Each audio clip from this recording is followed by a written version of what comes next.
आदैया दासो बुंदों मैयाबो बुंखादों बियो नों बिबुंथि लाखिनांगोन आं बुंबाय मा आंथ' ABCDसो बुंगोन बिसोरथ' बुजिनाय नङा होनदोंमोन आं ओमफ्राय बुंदो मा गोबां बुंनो गोनां दं बुंनो गोनाङा बेनो माने जों गार्जेन हिसाबै आंहा गोबां बुंनो मेसेजआ बेनो क'क्राझाराव ओरैबायदि गार्जेनफोर दं मालदार बेनि मादाव हाग्रामा सार बिदा असेनि स्कुल दा बेयाव आं प्रिन्सिपाल महरै खामानि मावगासिनो दं आरो दा बेवहाय उन्दै गथ'फोर फैयो आयै अन्थाव बामबाय थानो लुबैथावथाव नाथाय बिसोरा मोनसे प्रब्लेम दंजोबो बे प्रब्लेमानो जाहैबाय बांसिनानो रायलायनो रोङा सासेया 6 बोसोर जाबाय 6 बोसोराव सोरबा रायलायाजासिम थायो रायलायदा गोबां टेनसन जाबाय आं मारै बे गथ'खौ बोरै रायलायहोनो हानांगौ गावसोर गेलेयै बरिं मोनबाथाय आंनि अफिस फारसे दों फैबाय आंखौ आखाइ हमनानै बोलाङो आंखौबा मानो मोजां मोनो दाना अफिस स्टाफआव सोंबाय फै आंनाव मा हायना दं गथ'फ्रा आंखौ मानो मोजां मोनो होनना सोंदों आं गथ'फ्रा आंखौ मानो मोजां मोनो गावसोरो जुदि गाबनायखौ कन्ट्रल खालामनो हाला बुरखायनो हालाबाथाय आंखौ लेंफैसै आरो मा गथ'फ्राबो हारसा हक बांगाल हक आंजों मानो बामजानो मोजां मोनो दलद थागारोलाय खिन्थु गोसोआव दुखु मोनो माने लेटेस्ट मैया सानसे जाबाय सासे गार्जेन फैदों आरोना बेनानो देरसिन 6 बोसोर जाबाय रायलायनो रोङा मा खारनाव रायलायनो हाया नोंसोरजों शेयारिं खालामनोसै बेखौनो साबधान जा बे जिनिसा ओरैबायदि जानानै दं क'क्राझाराव गोबां दं बेबायदि बिनि मादाव दाना आं सोंबाय आरो गार्जेनखौ सोर जेनेबा नों बहा दंमोन ना गथ'खौथ' लाबोआखै कर'ना भाइरासनि सिगां मा जादों माने बिमायाथ' बर'आनो नोंसिनि बे सानजाहानि दे बर'थ' रोङाना बर'आव खिन्थु बर' रोङा दाना बिसोर मा जाबाय बेहाथ' साख्रि दङ सार्भिस दङ माने पुनेयाव जब मावोमोन गाव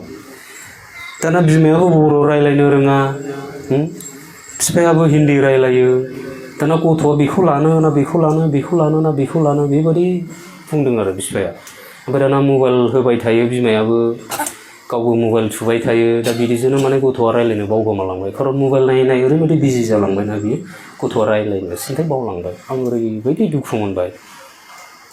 आरो दाना सासेबाव फालबिस होननाय आंनि सराइबिल एरियानो बिफाया रिटायार्ड आर्मि ओरैबायदि प्रफेसनेल आरोना ओरैबायदि माहाजोनफोर नाथाय बिसोरो प्रब्लेमानो मा फिसाफ्रानो रायलायनो रोङा बेहाबो ओरैबायदि टेनसन दाना आंजों रायलायफैबाय सार अननानै प्लिज दा बिमा बिफाया ओरैबायदि एसे नर्मेल जुदि नंला गथ'आ बिमा बिफाया गनायनो नागिरा सार बेथ' एसे उसुबिदा ना गथ'आ जोंनि गथ' मोजांजों मानो दोनफानांगौ नै बेबायदि बुङो दा आंहाबो एडजास्ट खालामनांगौ एसे प्रिन्सिपाल दाना आं बुंबाय बोरै खालामदो जारौ आंहाबो साननो गोनां खारन नोंनि गथ'आ जुदि आबनर्माल ओमफ्राय एसे जुदि बुलाय सोलाय सोरखौबा जुदि बुयोब्ला गार्जेनफ्राथ' आंनाव फैगोन ना टिचार्सफ्राबो आंनाव फैगोन दा बेबायदिखौ साननानै आं बुंबाय मा आं नोंनो मोनसे अपसन होगोन नोङो बेलासिखिनियाव लाबोदो फुङाव लाबोब्लाबो बेलासियाव नोंहा सार आंनो लोगो नांगौ आंनि गथ'नि थाखाय लोगो नांगौ आंनि गथ'नि थाखाय गेलेग्रा बिदि पार्टनार नांगौ होननायखाय आं रिकुवेस्ट खालामजानायखाय दाना फुङाव आङो 4 घन्टा बेनो सम होदों दाना गथ'आ लासै लोगो दोगो बेबायदि जानानै सोलायनायखौ आं नुबाय प्लास आं एसे ट्रेनिं होबाय टिचार्सफ्राबो नायबाय बिनि साइड इफेक्टआनो जाहैदों मबाइल जों बिमा बिफाफ्रा मा खालामो आयै नै आंना फिसाया मबाइल थुना रोंलायथारो जि खुसि जायोना बिमा बिफाफ्रा बिमाखौ नुबाय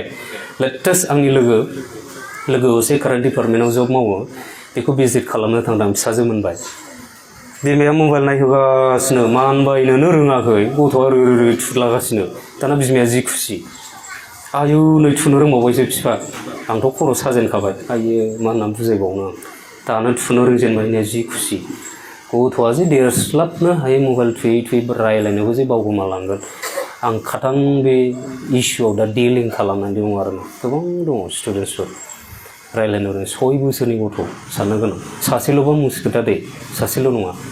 फ्राय हौवासाफ्रानो बांसिन हौवाफ्रा ओरैनोबाबो रायलायनायाव एसे लेट रायलायो खिन्थु 6 बोसोरसिम जुदि रायलायालासिनो थादोंबा एसे साननो गोनां ना नङा दे साननो गोनां बेखायनो दा बिमा बिफा जानानै जों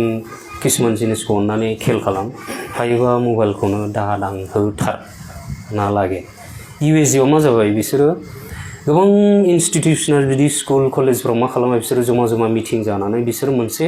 स्ल'गान मोनसे थिरांथा लाबाय जे दे जोङो क्लास 10 सिम खुनुरुखुम गथ'फोरखौ क्लास 9 होनदों बिसोरो